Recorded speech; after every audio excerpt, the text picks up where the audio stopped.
It's called the Cullinan. It costs £250,000, and though it might look like an SUV, according to Rolls, it isn't an SUV. No, this is an all-terrain, high-bodied car. So, an SUV then. And to all those people saying, should Rolls-Royce really build a massive SUV? I say, well, why not? If anyone's entitled to build a massive off-road tank, it's them. It's hardly like their normal cars are small and dainty, is it?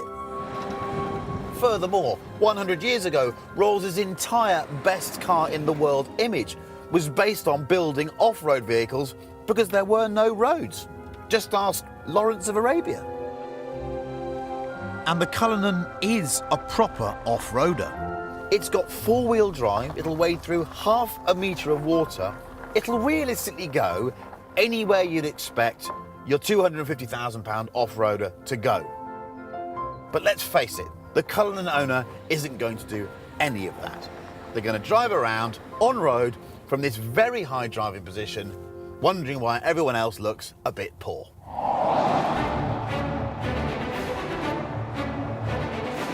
And out on the road, the Cullinan is every bit as refined and imperious as you'd expect from the world's most expensive SUV. Listen to that. The silence is just glorious. This is the most refined SUV ever made. You really don't even know the engine's switched on. I mean, driving on this road now, there's no suspension noise, no tyre noise. And the ride, it's just extraordinary. It is so supple, it's like the road ahead of you has just been resurfaced with marshmallows. And like every other luxury SUV out there, the Cullinan doesn't just do comfort, it also does power. And it really is more than powerful enough. It has a twin turbocharged 6.75 litre V12, 560 horsepower. I'm not sure anyone's going to be brave enough to really hustle one of these though. It goes really, really quickly. And it does a great job of hiding all of its weight until you get to a corner like that. And you are very aware of how heavy it is. Let's be honest, this isn't an SUV for driving hard. It's an SUV for wafting along in glorious, soothing silence. And for that, the Cullinan is in a class of its own. However, it does have one teeny, tiny problem. It is, to use a technical automotive term, utterly hideous to look at. I mean, it's a little bit New London Taxi there. It's a little bit Chinese knockoff. It's all bad. I mean, look at the grille. All that money, that design team, that's the best they can come up with. It just looks like they've taken any old boxy SUV and just slapped a grille on it and a flying lady. Well, she must be gutted. And I know looks are a subjective thing, but this is just wrong. In fact, I'm going to get inside because it's safer on my eyes. Ah! It really is quite an achievement.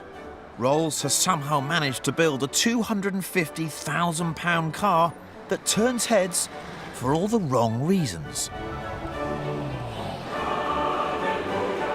Sorry.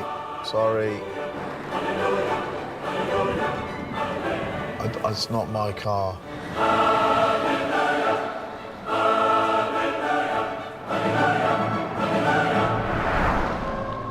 But there's something much worse going on here. The Cullinan should feel like the peak of British engineering, but actually it just feels cynical.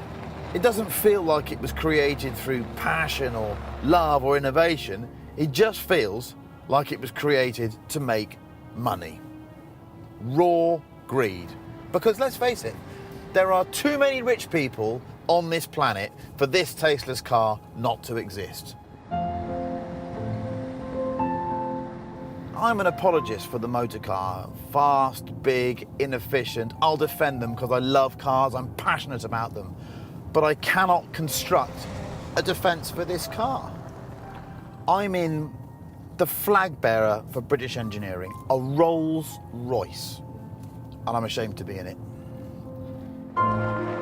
So if you want to experience a world-class piece of British engineering that doesn't make you loathe yourself, You don't want one of these. Oh no. You want one of these. Now that is British engineering. Watch this. The Brompton folding bicycle. What a machine. Frankly, it's a blessed relief.